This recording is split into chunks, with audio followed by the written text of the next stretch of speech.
সালাম দিয়েছে, অনেকে জবাব দেন নাই। রাসূল করিম সাল্লাল্লাহু আলাইহি সাল্লাম বলেন, মান সাল্লামা আরবাঈনা রাজুলান ফি জামাতিনা ফুরাদা লাইলা ওয়া নাহারা মাতা যালিকাল ইয়াউম দাখালাল জান্নাহ। আল্লাহু আকবার বলেন। মান সাল্লামা আরবাঈনা রাজুলান, যে ব্যক্তি দৈনিক 40 জন মানুষকে সালাম দেয়, ফি জামাতিনা ফুরাদা, একত্রে একসাথে 40 জন হতে পারে, একজন দুইজন তিনজন করে ভেঙে ভেঙেও হতে পারে, লাইলা ওয়া নাহার, দিন অথবা রাত, এই 24 ঘন্টার ভেতরে কোনো মানুষ যদি 40 জন মানুষকে সালাম দেয়, মাতা যালিকাল ইয়াউম, আর ওই দিন যদি মারা যায়, দাখালাল জান্নাহ, আল্লাহ তাকে জান্নাতে ঢুকায় দেবে। আপনারা বুঝে থাকলে বলুন, একটা মানুষ দৈনিক 40 জন মানুষকে চেষ্টা করলে সালাম দিতে পারবে না? দোকানের সামনে একসাথে 10 জনকে পাইছেন, আসসালামু আলাইকুম ওয়া রাহমাতুল্লাহ, 40 থেকে 10 জন চলে গেল, আর কয়জন বাকি আছে?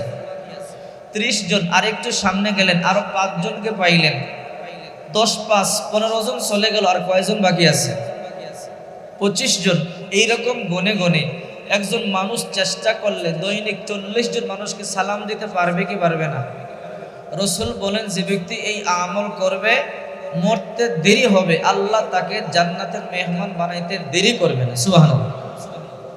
আশ্চর্যের বিষয়, জান্নাতে হাই হ্যালো নাই, গুড মর্নিং নাই, গুড ইভিনিং নাই, ওয়া তাহিয়াতুহুম ফিহা সালাম, শুধু সালাম আর সালাম, একজন আরেকজনকে সালাম দিবে। সুবহানাল্লাহ বলেন। ওয়াল মালাইকাতু ইয়াদখুলুনা আলাইহিম মিন কুল্লি বাব সালামুন আলাইকুম সালামুন আলাইকুম বিমা সাবারতুম ফানি'মা উকবাদ-দার। আপনি যখন জান্নাতে যাবেন, জিবরাইল ফেরেশতা আপনাকে সালাম দিবে, মিকাইল ফেরেশতা আপনাকে সালাম দিবে, ইসরাফিল ফেরেশতা সালাম দিবে।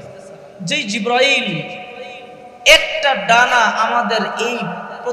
আমাদের এই পৃথিবীতে ছড়াতে পারে না, ওয়ালাহু সিত্তুমিয়াতি জানাহা, বুখারীতেই তো আছে, হাসিয়ার মধ্যে জিবরাইলের 600 পাখা আছে।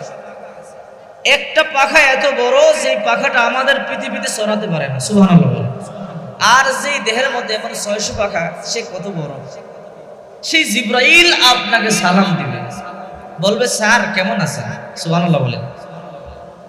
আরেকটু পিছন থেকে বলি, বুখারী শরীফের ব্যাখ্যা গ্রন্থ ফজলুল বারীতে আল্লামা সলিমুল্লাহ খান সাহেব রহমাতুল্লাহ আলাইহি লিখেছেন, এই পৃথিবীর মধ্যে যত নবী রাসূল আছে, প্রত্যেকজন নবী রাসূলের কাছে ফেরেশতা জিবরাইল এসেছে। কারো কাছে জীবনে একবার এসেছে, কারো কাছে জীবনে 2 বার, কারো কাছে জীবনে 3 বার, কারো কাছে 5 বার, কারো কাছে 49, কারো কাছে 50 বার। আরো 2-1টা বর্ণনায় পাওয়া যায় 250 থেকে 450 বার পর্যন্ত নবী রাসূলদের কাছে জিবরাইল এসেছেন, এর বেশি নয়।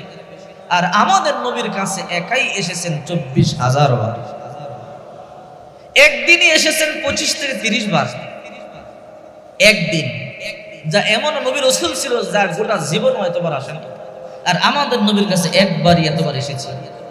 তো 25 থেকে 30 বার আসার ফলে রাসূল জিজ্ঞাসা করেছিল, জিবরাইল আপনার বাড়ি কোথায়? বলে, আমার বাড়ি সিদরাতুল মুনতাহা। সিদরাতুল মুনতাহা কোথায়? সূরাতুন নাজমের তাফসীর যারা পড়েছেন জানেন, ইনদা সিদরাতুল মুনতাহা ইনদাহা জান্নাতুল মাওয়া। সিদরাতুল শব্দটা তো বড়ি গাছ, আমরা যে বড়ি খাই, এই বড়ি গাছ। তবে তাফসীরে মাজহারিতে আল্লামা সানাউল্লাহ পানিপতি রহমাতুল্লাহ আলাইহি ব্যাখ্যা করেছেন, এই বড়িটা দুনিয়ার বড়ির মতো না, মটকার মতো, ওজনে 12 মণ। সুবহানাল্লাহ বলেন। আর মুনতাহা মানে শেষ সীমানা, সপ্তম আকাশের উপর একটা জায়গা আছে, সিদরাতুল মুনতাহা, শেষ সীমানায় বড়ি গাছ। জিবরাইলের বাড়ি ওখানে। বলে, ইয়া রাসূলুল্লাহ, ওখানে আমি গিয়ে কানটা উপরে আরশে আজিমের দিকে পেতে থাকি, আল্লাহ আরশে আজিম থেকে আমাকে আদেশ করলে, আমাকে কিছু হুকুম করলে, ওইটা আপনার উপরে নাজিল করি। সুবহানাল্লাহ। তো রাসূল জিজ্ঞাসা করলেন, জিবরাইল, সিদরাতুল মুনতাহা কত দূরে?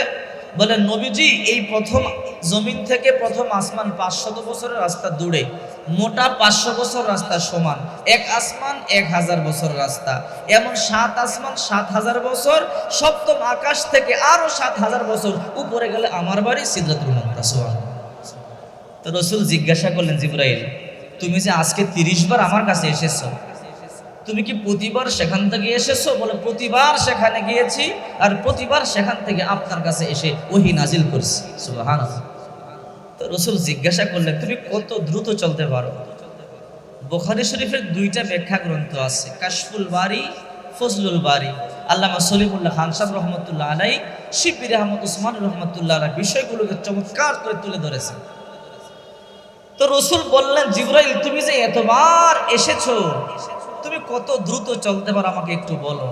বলে নবীজি শুনতে চান? বলে হ্যাঁ বলো। বলে সিরিয়ার কেনান শহরের অন্ধকূপে ইউসুফ নবীকে তার 10 ভাই হাত পা বেঁধে কূপের মুখে ছেড়ে দিয়েছে, ছাড়বে না, ছেড়ে দিয়েছে। He is going to down, present continuous tense, say running, নিচে যাচ্ছে। আপনারা বুঝে থাকলে বলুন, একটা মানুষের হাত পা বেঁধে কূপের মুখে ছেড়ে দিলে সে নিচে যেতে কয় ঘন্টা সময় লাগবে? মিনিটের সময় হতো না, ঠিক কিনা জোরে বলে? ছেড়ে দিয়েছে, এরকম ছেড়ে দিয়েছে, ছাড়বে না। ছেড়ে দেওয়ার পরে আল্লাহ আমাকে বলে, জিবরাইল তুমি কোথায়? সিদরাতুল মুনতাহা। এবার মনে আসে তো কোথায় সিদরাতুল মুনতাহা? এই জমিন থেকে প্রায় 14,000 বছর রাস্তা দূরে, তাও বিদ্যুৎ গতিতে গেল।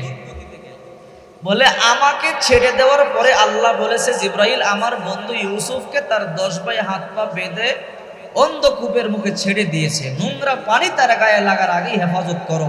আল্লাহর কসম করে বলে 14,000 বছর রাস্তা দূর সিদরাতুল মুনতাহা থেকে এক দৌড় দিলাম, সিরিয়ার কেনানের অন্ধকূপে ঢুকে দেখি এখন আল্লাহর নবী ইউসুফ নিচে যায়, আমিও যাই। নোংরা পানি গায়ে লাগার আগেই নিচে নূরের ডানা বিছাইয়ে দিয়েছে। আমি এত দ্রুত চলতে পারি। আল্লামা শিববির আহমদ উসমান রহমতুল্লাহ লেখেন, ইয়া রাসূলুল্লাহ আরেকটা শুনবেন বলো।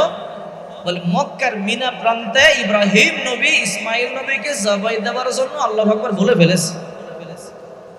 আমরা পশু জবাই দেওয়ার জন্য আল্লাহু আকবার বলে কতক্ষণ দেরি করি? গলার মধ্যে ছুরি লাগায় বিসমিল্লাহি আল্লাহু আকবার, ঠিক কিনা বলেন? বলে আল্লাহু আকবার বলার পরে আল্লাহ আমাকে বলে, জিবরাইল কোথায়? সিদরাতুল মুনতাহা। তাড়াতাড়ি জান্নাতে যাও, একটা লোহার টুকরা একটা দুম্বা নিয়ে যাও। ইব্রাহিম কিন্তু আল্লাহু আকবার বলে ফেলেছে, তাড়াতাড়ি যাও, তার ছুরির নিচ থেকে ইসমাইলকে হেফাজত করো। আল্লাহু আকবার বলে ছুরি গলায় যেতে যতক্ষণ সময়, অতক্ষণের মধ্যে জান্নাতে গেলাম লোহার টুকরা আর দুম্বা নিয়া। সেই মক্কার মিনা প্রান্তে এসে দেখি এখন আল্লাহর নবী ইব্রাহিমের ছুরি যায় গলায় লাগার আগেই নিচে লোহার টুকরাটা ঢুকাই দিছে। এরপরে ইসমাইল নবীকে সরাইয়া নিচে লোহার টুকরা ঢুকাইয়া দিছি। আমি এত দ্রুত চলতে পারি, সুবহানাল্লাহ। ওই জিবরাইল জান্নাতে আপনাকে সালাম দেব। সালাম সাধারণ জিনিস নয়। আরেকটু শোনেন, বিরক্ত হচ্ছেন না তো? আশরাফ আলী থানভী রহমাতুল্লাহ একটা কিতাব আছে আল ইবকা, যারা পড়েছেন আই রিপিট, তাদের জন্য নয়, বাকি যারা জানেন না তাদের জন্য। এই কিতাবের মধ্যে হাদিসের ব্যাখ্যা করেছেন আশরাফ আলী থানভী রহমাতুল্লাহ আলাইহি। জিবরাইল একদিন বলে, আল্লাহ আমি জান্নাত দেব। তো আল্লাহ বলল, তুমি জান্নাত দেখতে পারবে না। তো জিবরাইল বলল, আল্লাহ আমি দেখতে পারবো না, যে ছোট্ট ছোট্ট আদম সন্তান বানাইছেন, ওই আদম জান্নাত দেখবো কি করে? আমি আরেকটু পিছন থেকে বলি, আল্লামা শিববির আহমদ উসমানী রহমতুল্লাহ আলাইহি কাশফুল বাড়িতে লিখেছেন, একদিন রাসূল বলে, জিবরাইল তুমি তো মানুষের আকৃতি ধরে আমার কাছে আসো, আজকে তোমার আসল আকৃতি দেব। তো জিবরাইল বলে, নবীজি আমার আসল আকৃতি দেখতে পারবেন না। বলে, দেখাইলেই তো দেখতে পারবো। তো হুজুর দেখাবো কেমনে? আদতে ছোট আকাশের নিচে থাকেন। বলে যেমন?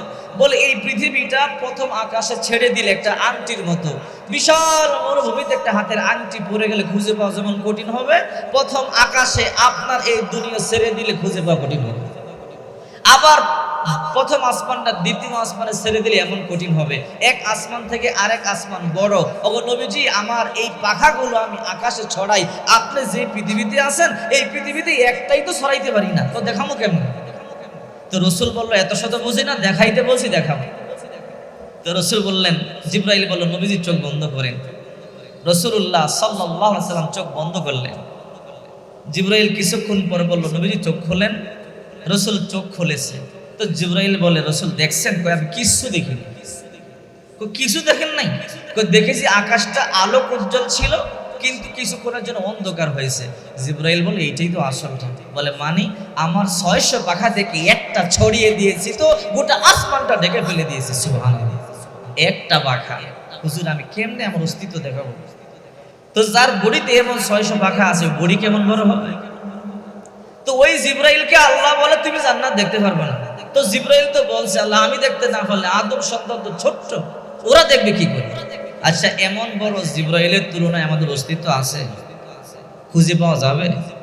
তো আল্লাহ বলে তুমি দেখতে পারবা না। জিব্রাইল বলে আল্লাহ আপনি একটু দয়া করেন আমি দেখবো। আল্লাহ বলেন পারবা না? বলে আল্লাহ আপনি অনুমতি দেন আমি চেষ্টা করি। তো যাও দেখো। আল্লাহ পাক অনুমতি দিয়েছে। দুইটা হাদিস সহিহ। এক হাদিসের মধ্যে আছে 600 পাখা দিয়া 70 বছর পর্যন্ত বিরতিহীনভাবে শুধু উঠতেই থাকলেন, সুবহানাল্লাহ। আর এক হাদিসের মধ্যে আছে 70,000 বছর পর্যন্ত শুধু উঠতেই থাকলেন, উঠতেই থাকলেন।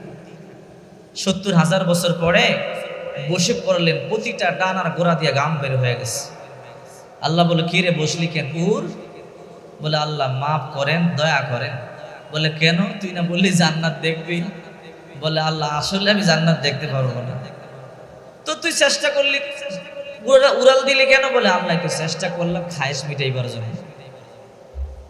আল্লাহ একটু খায়েশ মিটাইবার জন্য, কিন্তু বিশ্বাস আগেই হয়েছে দেখতে পারবো না। আল্লাহ তো দয়া করে বলেন এই যে 70,000 বছর উড়লাম বিরতিহীন ভাবে 600 পাকা দিয়ে আপনার ছোট জান্নাত জান্নাতুন নাঈমের কতটুকুন আইলাম আর কতটুকুন বাকি আছে একটু বলেন। আল্লাহ তাআলা বলে আমার ছোট জান্নাত জান্নাতুন নাঈমে lakh crore million trillion trillion অগণিত ভিলার আছে।